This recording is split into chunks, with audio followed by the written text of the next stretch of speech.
Hello అందరికీ నమస్తే. నేను మీ Swathi. Welcome to my channel. ఈరోజైతే మన ఛానల్లో కొర్రమీనుతో చాలా టేస్టీగా పులుసు ఎలా తయారు చేయాలో చూద్దాం. ఇది తినే కొద్దీ తినాలనిపించేలా చాలా టేస్టీగా ఉంటుంది.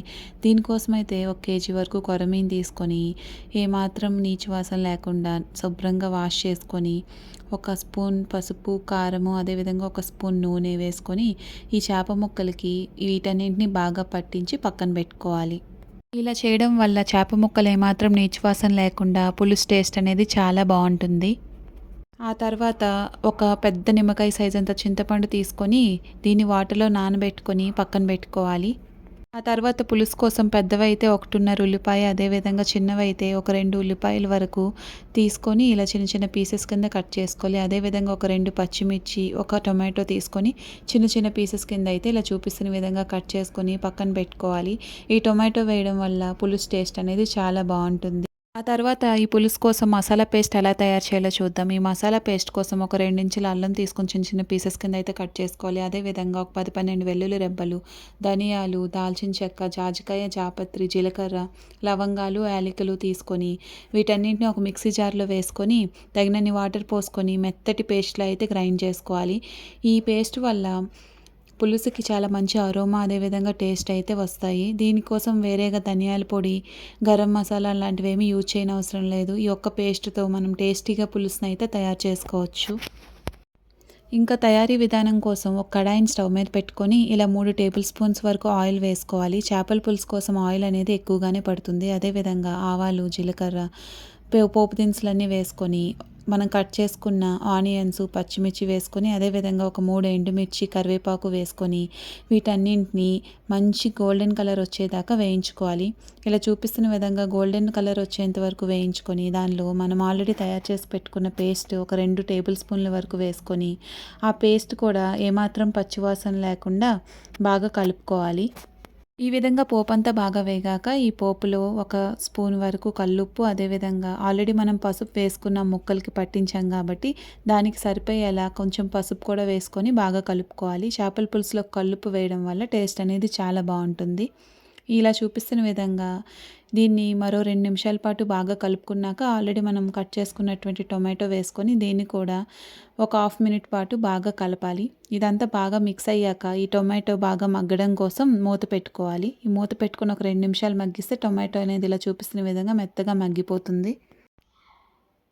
ఆ తర్వాత టొమాటో కూడా మగ్గాక దీనిలో మనం ఆల్రెడీ పక్కన పెట్టుకున్నటువంటి చేప ముక్కలు అయితే దీనిలో వేసుకోవాలి. చేప ముక్కలు చాలా స్మూత్గా విరిగిపోయేలా ఉంటాయి కాబట్టి వీటిని చాలా జాగ్రత్తగా హ్యాండిల్ చేయాలి. ఇలా జాగ్రత్తగా ఒకేసారి కలపకుండా ఒక్కొక్కటిగా తిరగవేయడం వల్ల ఈ ముక్కలు అనేవి ఏమాత్రం విరగకుండా పులుసులో చక్కగా మనకి తినేటట్టుగా వస్తాయి. ఆ తరువాత ఒక టేబుల్ స్పూన్ వరకు కారం అయితే వేసుకొని అంతా బాగా కలుపుకోవాలి. ఆల్రెడీ పచ్చిమిర్చి, ఎండుమిర్చి వేసుకున్నాం కాబట్టి మీ కారానికి సరిపోయేటట్టుగా చూసుకొని కారం వేసుకోవాలి. ఆ తర్వాత దీని అంతటిని జాగ్రత్తగా చేప ముక్కలకి కారం అంతా పట్టేటట్టుగా బాగా కలుపుకోవాలి. ఇలా ఆల్మోస్ట్ చేప ముక్కలన్నింటినీ ఒక 5 మినిట్స్ పాటు మీడియం ఫ్లేమ్లో పెట్టి కలుపుకోవాలి. ఈ విధంగా కలపడం వల్ల చేప ముక్కలకి మసాలా, అదేవిధంగా ఉప్పు, పసుపు, కారం అన్ని ఫ్లేవర్స్ బాగా పడతాయి. సో ఇలా కలిపి చేప ముక్కలన్నీ బాగా వేగాక ఆల్రెడీ మనం పక్కన పెట్టుకున్నటువంటి చింతపండు రసాన్ని దీనిలో వేసుకోవాలి. ముఖ్యంగా చింతపండు రసం అనేది చాలా చిక్కగా ఉండాలి. అప్పుడే చేప పులుసు అనేది టేస్టీగా ఉంటుంది. ఈ చింతపండు రసం అనేది ఏమాత్రం పలుచగా ఉన్నా కూడా అది మనకి రసంలా అయిపోతుంది. చేపల పులుసులో ఏమాత్రం అనిపించదు. ఇదొక టిప్ అండి.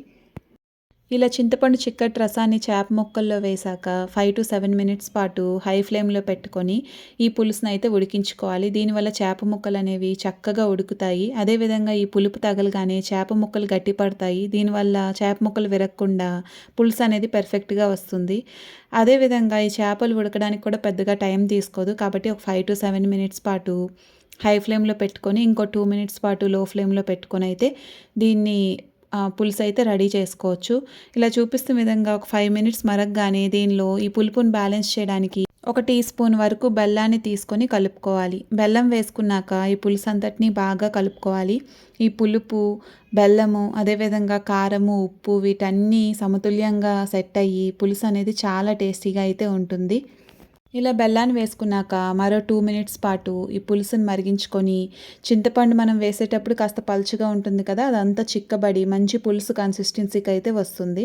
సో, ఇలా చూపిస్తున్న విధంగా మధ్య మధ్యలో కలుపుకుంటూ పులుసునైతే రెడీ చేసుకోవచ్చు. ఇలా టోటల్ 7-9 మినిట్స్ పాటు మరిగించుకుంటే పులుసు అనేది రెడీ అయిపోతుంది.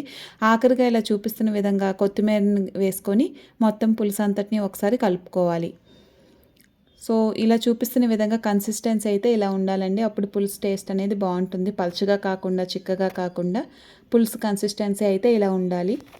ఈ వేడి వేడి పులుసు రైస్‌లోనికి గానీ, రాగి సంగటిలోకి గానీ తీసుకుంటే చాలా టేస్టీగా ఉంటుంది. అదేవిధంగా ఇది చల్లారాక కూడా మరో టేస్ట్ వస్తుంది. అది కూడా చాలా బావుంటుంది. సో, దీన్ని మీరు తప్పకుండా ట్రై చేసి మీకెలా కుదిరిందనేది వీడియో కింద కామెంట్ చేయండి. వీడియోని లైక్ చేయండి. ఛానల్‌ని సబ్స్క్రైబ్ చేసుకోండి. Thank you for watching.